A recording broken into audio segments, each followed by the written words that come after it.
नमस्कार दोस्तों, महाकाल न्यूज में एक बार फिर से आप सभी का स्वागत है। दोस्तों, बसिया खबर को भी कुछ लोग ऐसे बनाकर पेश करते हैं जैसे लगता है ये खबर कोई पुराना खबर नहीं है बल्कि नया कल ही का कोई खबर है।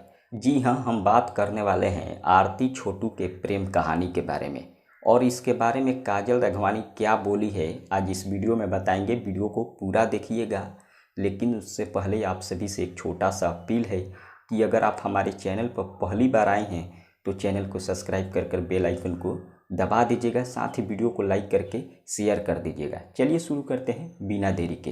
दोस्तों, आप सभी को बता दें, आरती यादव और छोटू यादव का प्रेम कहानी लगभग 1 महीना पुरान हो चुका है, लेकिन फिर भी आज भी लोग इस खबर को चला रहे हैं और आज भी ये यूट्यूब के ट्रेंड में है। जी हाँ, आज भी ये खबर नया तरीके से पेश किया जा रहा है, लेकिन पहले केवल लोग सच्चाई दिखाते थे आरती यादव और छोटू यादव का, लेकिन आज के डेट में देखा जाए तो कुछ लोग छोटू यादव को बदनाम करना शुरू कर दिए हैं, कुछ लोग आरती यादव को बदनाम करना शुरू कर दिए हैं। लेकिन सच्चाई कोई नहीं दिखा रहा है, केवल फेक न्यूज़ बनाकर कुछ न्यूज़ चैनल वाले आरती यादव को बदनाम कर रहे हैं, छोटू यादव को बदनाम कर रहे हैं और अपना चैनल चला रहे हैं। लेकिन छोड़िए इन सब बातों को, आइए आपको बता दें कि काजल राघवानी इसके बारे में क्या बोली है।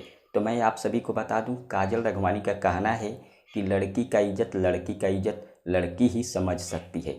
इसलिए आप सभी से रिक्वेस्ट है, जितने भी न्यूज़ चैनल वाले हैं उनसे रिक्वेस्ट की है काजल राघवानी कि आप लोग आरती यादव को बदनाम ना करें, क्योंकि लड़की का इज्जत लड़की ही समझ सकती है। मैं समझती हूँ आरती यादव के ऊपर क्या बीत रहा होगा, काजल राघवानी का कहना है।